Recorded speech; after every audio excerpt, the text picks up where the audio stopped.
آج جس مختصر سے لمحات میں ہم گفتگو کریں گے یہ قرآن مقدس کے بعض ضروری مطالب کو اس طرح کور کر لینا چاہیے، کیونکہ قرآن کی وسعتوں کی بات کریں تو یہ ایک بے پایان سمندر بھی ہے اور اس کے مختصر سے مختصر مطالب بھی ہو سکتے ہیں۔ آپ اس حقیقت کے سلسلے میں باور کرتے ہیں، لہذا قرآن کے وسیع سے وسیع ہونے اور مختصر سے مختصر ہونے کے بارے میں زیادہ دلائل کی ضرورت نہیں ہے، مگر میں اس سلسلے میں بات کرنا چاہوں گا کہ ہمیں کن کن طریقوں سے قرآن کو یعنی قرآن کے بعض ضروری مطالب کو کور کر لینا چاہیے۔ اس کے کئی طریقے ہیں، یعنی قرآن کو خلاصے کے طور پر سمجھنے کے کئی طریقے ہیں۔ ان میں سے ایک طریقہ تو یہ ہے کہ ہم بعض ان آیات کو لیں جو اسلامی اور اسماعیلی نقطۂ نظر سے ضروری ہیں، کہ اگر ان آیات کو گہرائی سے سمجھ لیا جائے تو یوں ہوگا جیسا کہ ہم نے پورے قرآن کو سمجھ لیا۔ اس سلسلے میں مولانا مرتضیٰ علی صلوات اللہ علیہ کا ایک ارشاد گرامی ہے کہ فرمایا کہ وَلَنَا کَرَائِمُ القرآن، قرآن کی عظیم ترین آیات ہماری شان میں ہیں۔ اگر ہم ان عظیم ترین آیات کی حکمتوں کو سمجھ لیں تو انہی کے اندر سارے قرآن کا مطلب مل جائے گا۔ دوسرا طریقہ یہ ہے کہ ہم اللہ تعالی کے ناموں کو قرآن کے مضامین قرار دیں۔ یہ اس لیے کہ قرآن کی اکثر و بیشتر آیتیں اسماء الہی کی تشریح و تفسیر ہوا کرتی ہیں، اور آپ دیکھتے ہیں کہ کسی آیت کے آخر میں اکثر ایک اسم آتا ہے، یعنی خدا کا کوئی نام آتا ہے۔ اس صورت میں آیت کا سارا مطلب اس نام خدا میں سما جاتا ہے، اور ویسے بھی سوچا جائے تو یہ بات بڑی آسان ہے سمجھنے کے لیے کہ قرآن اللہ تعالیٰ کا کلام ہے، اور اس کے اندر جتنی بھی ارشادات، جتنی بھی ہدایات اور جتنے بھی ارشادات آئے ہیں وہ اللہ تعالیٰ کے اوصاف و صفات کے تحت ہیں، یا یوں کہنا چاہیے کہ اللہ جو کچھ کرتا ہے یا جو کچھ فرماتا ہے وہ اللہ کے ناموں کے تحت ہے، یعنی اللہ کی صفات کے تحت ہیں۔ یہ بحث الگ ہے کہ اللہ کا حقیقت میں قول و فعل ہے یا نہیں ہے، یہ موضوع ہی الگ ہے، لیکن فی الوقت ہم اس کو اس طرح سے لیتے ہیں جیسا کہ اللہ کا قول ہو اور اس کا فعل ہو۔ چنانچہ ہم جب اللہ کے ناموں کی حقیقت کو سمجھ پائیں گے تو اسی کے ساتھ ساتھ قرآن کا ایسنس آ جائے گا، اور اسی میں اللہ کا قانون اور اس کی عادت سے آگہی بھی حاصل ہوگی۔ یہ دوسرا طریقہ ہے۔ تیسرا ایک اور طریقہ ہے قرآن کو کور کرنے کے لیے، وہ یہ ہے کہ ہم دیکھیں گے کہ قرآن کے اندر کتنی آیات ہیں۔ آپ جانتے ہیں کہ 6666 ہے۔ ہم دیکھیں گے کہ ان آیات کے گروپ ہو سکتے ہیں یا کہ ان میں سے ہر آیت الگ قسم کی ہے۔ جب دیکھتے ہیں تو پتہ چلتا ہے کہ ان تمام آیات کے گروپ ہیں، اور یہ کل 12 گروپ ہیں۔ اس سلسلے میں ہم سب سے پہلے جب دیکھتے ہیں تو آیات امر کا گروپ ملتا ہے۔ اس کے سمجھنے میں کوئی دقت پیش نہیں آتی ہے کہ امر کیا ہے۔ امر کے معنی سب سے پہلے حکم کے ہیں، اور پھر یہ عالم امر بھی ہے وغیرہ۔ تو اس گروپ میں 1000 آیتیں ہیں۔ ہم دیکھ سکتے ہیں کہ جتنی آیات امر سے متعلق ہیں ان کے آپس میں لازمی طور پر ربط ہے، کنیکشن ہے۔ اس میں ہم امپورٹنٹ آیات کو چن سکتے ہیں اور امر کا ایک الگ موضوع بنا کے اس میں دیکھ سکتے ہیں، اس پر ریسرچ کر سکتے ہیں، اس کی اسٹڈی کر سکتے ہیں، اس پر لکھ سکتے ہیں، اس پر بول سکتے ہیں۔ اور اس سلسلے میں ہم نے ڈائیگرامز بھی بنائے ہیں۔ مثال کے طور پر امر کے موضوع کے سلسلے میں ایک بنیادی بات یہ ہے کہ خداوند عالم نے فرمایا کہ یا ایھا الذین آمنوا اطیعوا اللہ واطیعوا الرسول واولی الامر منکم۔ یہ آیت پرنسپل قسم کی، اصولی قسم کی ہے، اور اس آیت کی بہت بڑی اہمیت ہے۔ جس آیت کے اندر خدا و رسول اور صاحب امر کا ایک ساتھ ذکر آتا ہے اس کی بہت بڑی اہمیت ہوتی ہے۔ آپ بتائیں کیوں؟ اس لیے کہ ہم کو معلوم ہوتا ہے کہ امر جو سب سے بلند ترین حقیقت ہے اس کا یہاں اس طرح سے ذکر ہے کہ امر صاحب امر کے سپرد ہیں۔ وہ اس طرح کہ جس آیت میں اللہ و رسول اور صاحب امر کا ذکر ہے تو عادی برحق کو یعنی امام زمن کو صاحب امر قرار دینا، برحالی کی اسی آیت کے اندر خدا کا بھی ذکر ہے اور رسول کا بھی ذکر ہے، تو یہ بہت بڑی بات ہے۔ اور میں نے کہا کہ امر سب سے بلند ترین حقیقت ہے، وہ اس لیے کہ اس کائنات کے پیدا کرنے میں سب سے پہلے لفظ کن آتا ہے، اور کن امر۔ اور آپ جب بھی اسماعیلی یا اسلامی فلسفے کی کسی کتاب کو اٹھا کے دیکھیں گے یا آفرینش کائنات کے قصے میں جائیں گے یا قرآن کے اس امر کے موضوع کو لیں گے تو اس وقت پتہ چلے گا کہ خداوند عالم نے سب سے پہلے کن فرمایا۔ اب اس آیت کی روشنی میں جب ہم غور کرتے ہیں تو صاحب امر جو ہے وہ امام ہے، تو بہت ہی ممکن ہے کہ یہ کن بھی امام نے فرمایا ہو، کیونکہ خدا ہی نے فرمایا کہ کن کا مالک امام۔ یہ اس لیے کہ ابھی میں نے تھوڑا سا اشارہ کیا تھا کہ وہ بحث سے الگ ہوگی کہ خدا کا قول اور فعل ہے یا نہیں ہے، تو لیکن قدرتی طور پر یہ بات سامنے آ گئی تو ہم اس کو کیے بغیر آگے نہیں بڑھ سکتے۔ بہرحال یہ تو بہت گہری بات تھی، ہمیں شاید نہیں بتا دینی چاہیے تھی یا بتا دینی چاہیے تھی۔ تو ہر صورت میں اب 1000 آیتیں کسی صاحب امر سے متعلق ہو جائیں گی۔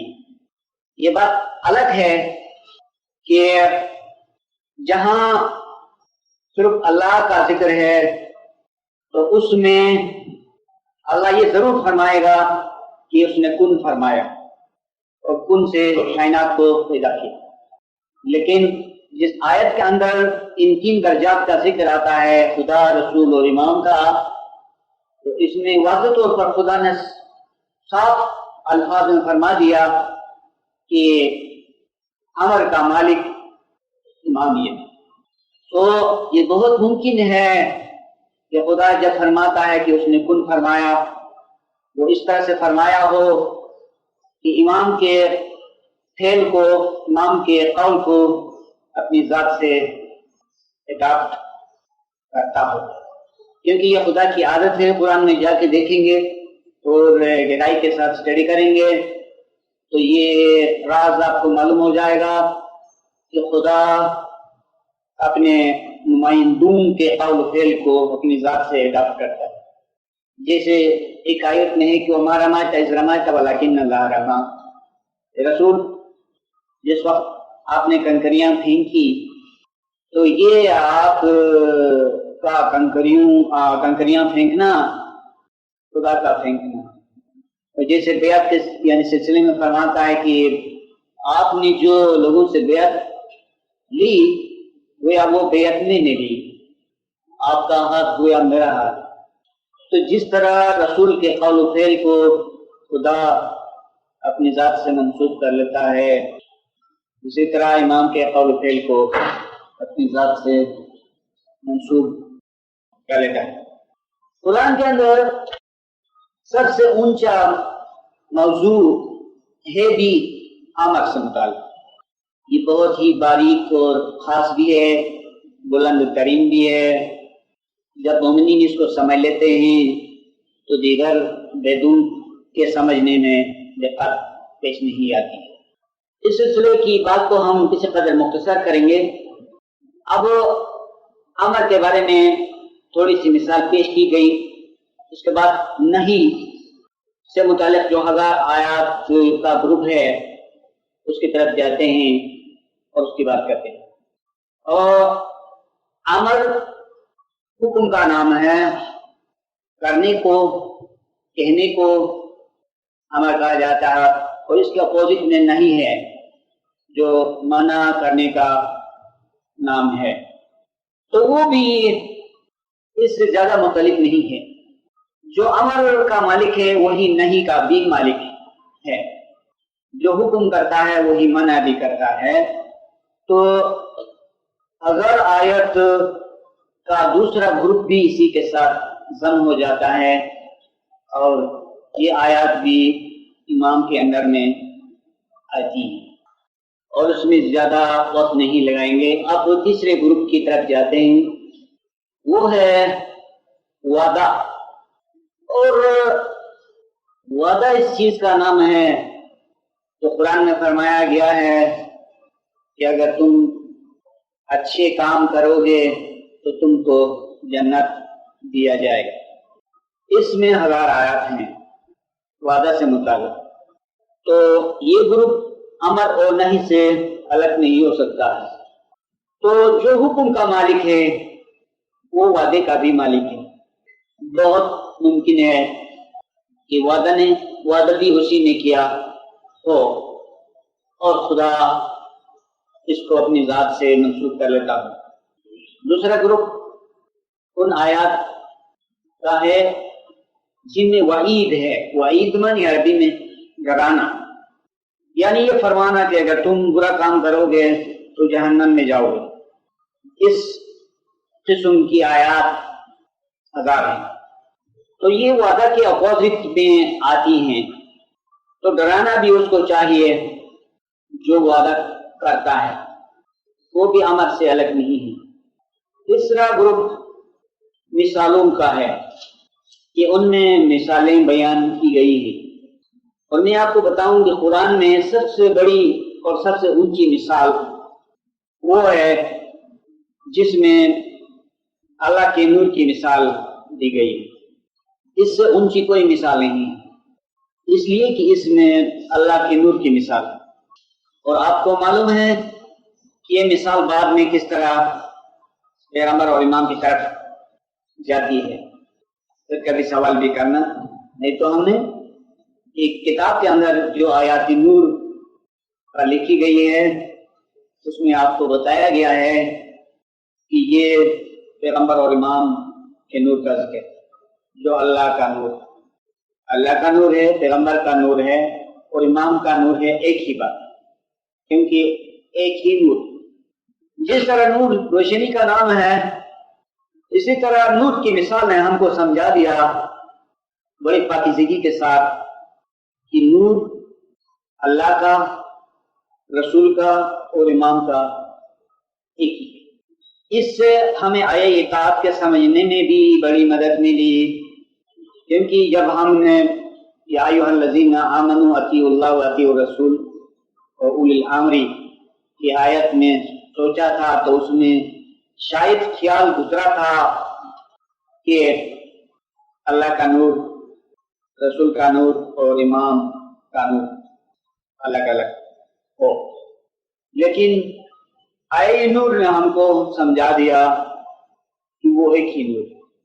جب ہم کو معلوم ہوا کہ سب سے جو بڑی مثال ہے اس میں ایک ہی حقیقت ہے، تو ہر مثال میں جو خدا کے بارے میں ہو یا پیغمبر کے بارے میں یا امام کے بارے میں، تو ایک ہی بات کہنا چاہیے کہ امام ہی کی مثال، کیونکہ خدا کی تعویل بھی امام ہیں اور پیغمبر کے جانشین بھی امام ہیں۔ تو اسی طرح ہزار آیات جو مثالوں سے متعلق ہیں وہ بھی اس صاحب امر سے متعلق ہو جاتی ہیں۔ اس کے بعد قصص یعنی قرآنی حکایات یا قرآنی سٹوریز پر ہزار آیات، تو یہ آیات بھی امام سے الگ نہیں ہیں، اس لیے کہ امام خدا کی تعویل ہیں اور پیغمبر ان کے ساتھی بھی ہیں، ان کے وزیر بھی ہیں، ان کے جانشین بھی ہیں، اور ان تعویلات کے اندر، ان قسم کی تعویلات کے اندر بھی امام اور اس کے حدود کا ذکر آتا ہے۔ اس کے بعد حلال سے متعلق 250 آیات ہیں، یعنی دنیا کے اندر کون سی چیز حلال ہے یا کون سا جانور حلال ہے، تو یہ ایک شرعی موضوع ہے اور اس کا سمجھنا بہت ہی آسان ہے، اس میں کوئی الجھن نہیں ہے، یعنی حلال چیزوں کو سمجھنا۔ اور دوسری آیات ہیں 250، تو اس گروپ سے متعلق بھی کوئی الجھن نہیں ہے کہ وہ ایک گویا کی موضوع ہے حرام سے متعلق، اس کو کور کرنا البتہ مشکل نہیں ہے، اور وہ عقائد کی بات نہیں ہے، حلال اور حرام کی بات ہے، دونوں ملا کر 500 آیات بنتی ہیں، 250 اور 250۔ تیسرا ایک اور گروپ ہے جو 100 آیات پر مشتمل ہے، اس کے اندر تسبیحیں ہیں اور دعائیں ہیں۔ یہ موضوع بھی بہت ہی آپ کے لیے آسان ہے، تو اس میں عبادت ہے، اس میں تسبیح ہے، تو دعائیہ انداز میں ہے، خدا کی پاکیزگی کے بارے میں ہے، تو یہ مشکل نہیں ہے۔ سب سے آخر میں جو موضوع رہتا ہے وہ آیات متحرکہ ہیں، یعنی مسلینیس، جو 66 آیات ہیں۔ یہ مختلف آیات ہیں، ان کا کوئی مشترکہ موضوع نہیں ہے، بلکہ مختلف موضوعات پر ہیں، اور ان میں سے ہر ایک آیت کو دیکھنا اور اس کی نوعیت کو سمجھنا آسان ہے۔ اسی طرح ان 10 گروپوں میں قرآن تمام ہو جاتا ہے، اور قرآن کے ضروری مطالب کو کور کرنے کے لیے ایک اور طریقہ ہے، وہ انبیاء علیہ السلام کے قصے ہیں جو 1000 آیات پر مشتمل ہیں۔ ان قصوں کو لیں تو انبیاء کرام کی تبلیغ و دعوت، ان کے طریقہ کار، ان کی زندگی کے مختصر حالات، ان کے زمانے کے مومنین اور کفار کے احوال، پھر اس کے اندر جو کچھ تعویل کا حصہ ہے وہ، اس سے بھی کافی حد تک قرآن کور ہو جاتا ہے۔ اور یہ ذکر اس لیے آیا کہ ہمارے ایک بزرگ اسکالر نے، جو اپنے زمانے کے بزرگ تھے، قاضی نعمان نے اساس التاویل کے نام سے ایک کتاب لکھی ہے، جس میں انبیاء علیہ السلام کے ضروری قصے ہیں اور ان کی تعویلات ہیں۔ وہ اس چیز کی اہمیت کو جانتے تھے، اس لیے انہوں نے کتاب بنائی۔ بہرحال آپ کی ہماری یہ کوشش ہے کہ قرآن پر کچھ کام کیا جائے، قرآن پر کچھ ریسرچ کی جائے۔ کیوں؟ کس لیے ضروری ہے؟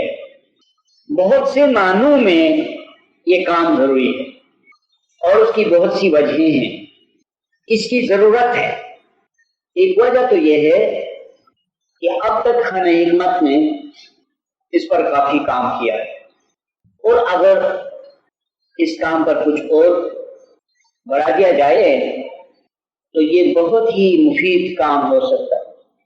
بلکہ کہنا چاہیے کہ اب تک جو کچھ ہوا ہے وہ بہت امپورٹنٹ کام ہوا، کیونکہ یہ دیکھنا ہوتا ہے کہ آپ سے، ہم سے یا کسی اور سے کیا کام آ سکتا ہے، اور یہ بھی دیکھنا ہوتا ہے کہ جو کام آتا ہے اس کی زمانے میں اہمیت ہے یا نہیں۔ اگر اہمیت نہیں ہے تو ٹھیک ہے، جو کام آپ کرتے ہیں دوسرا بھی کرتا ہے، تیسرا بھی کر سکتا ہے، بہت سے ہی کر سکتے ہیں، تو اس کام کی کوئی خاص اہمیت نہیں ہے۔ لیکن اس کے برعکس جب پتہ چلتا ہے کہ یہ کام جو آپ کر رہے ہیں بڑا عام ہے، بڑا اہم ہے، عام نہیں ہے، خاص ہے، تو پھر آپ کو کرنا چاہیے، اس لیے کہ یہ ایک اشارہ ہوتا ہے خدا کی طرف سے کہ آپ کو شاید اسی مقصد کے لیے پیدا کیا گیا ہے۔ ایک اور وجہ اس کی یہ ہے، جہاں لوگ اسماعیلیوں کو یہ سمجھتے ہیں کہ اسماعیلی قرآن پر عمل نہیں کرتے، وہاں ہم یہ ثابت کیوں نہیں کرے کہ قرآن بھی اور صاحب قرآن بھی ہمارا ہے، اور اس کا ثبوت یہ کہ اس کے اندر جو غیب ہیں، جو حکمت ہے، جو تعویل ہیں، جو حقیقت ہیں، اس کو امام اور اس کے لشکر جس طرح جانتے ہیں اس طرح کوئی نہیں جانتا، بہت سے معنوں میں اور بہت سی مثالوں میں۔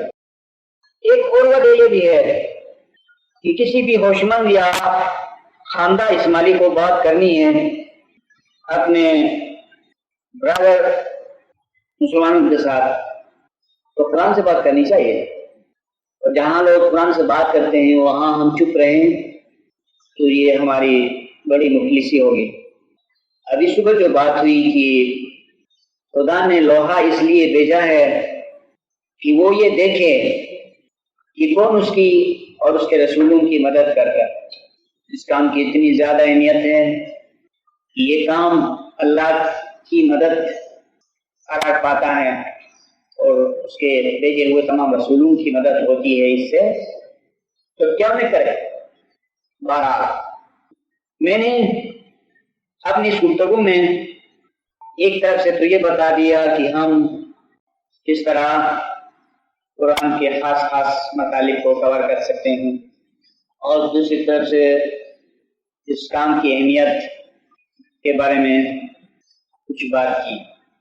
اب ہم شاید دوسری باتیں کریں گے، اور اس میں آپ بھی کوئی مشورہ دیں، آپ یقین دلائیں کہ ہم یہ قرآن پر ریسرچ وقت کر سکتے ہیں یا نہیں۔ تو مددگار خداوند ہے، ہمارا یہ فرض ہے کہ ہم حرکت کریں، کوشش کریں، تو ہماری اس نیک نیتی سے کچھ تو ملے گا اور کچھ تو خداوند راضی ہوگا۔ اس میں آپ سب یک دل ہو کے کوشش کریں، اس میں ایک دو پر نہیں ہے، آپ سب پر ہیں کہ اس کام کو آگے بڑھانے کے لیے آپ شوق سے کام کریں، اپنے استادوں کو مجبور کریں کہ وہ آپ کے ذوق کو دیکھ کے حرکت میں آئیں، کام کریں۔ آپ خاموش ہو جائیں گے، ان کو تو بہانہ مل جائے گا کسی بھی مرحلے پر اپنی کمزوری کو اور اپنی تھکان کو، آپ کے اور اس آپ کی بے حسی میں چھپا کے وہ خاموش ہو جائیں گے۔ اس لیے یہ ضروری ہے کہ آپ حرکت میں آئیں، آپ کام کریں، ان کو مجبور کریں، تو بھی کام کریں گے آپ کے ساتھ۔ میں فی الحال اتنی گفتگو کے بعد رک جاؤں گا اور میں دیکھوں گا کہ آپ کا اس میں کیا مشورہ ہے. ویسے تو ہم نے اپنی طرف سے قرآن کی 7 منزلوں کے لیے 7 گروپ بنائے ہیں.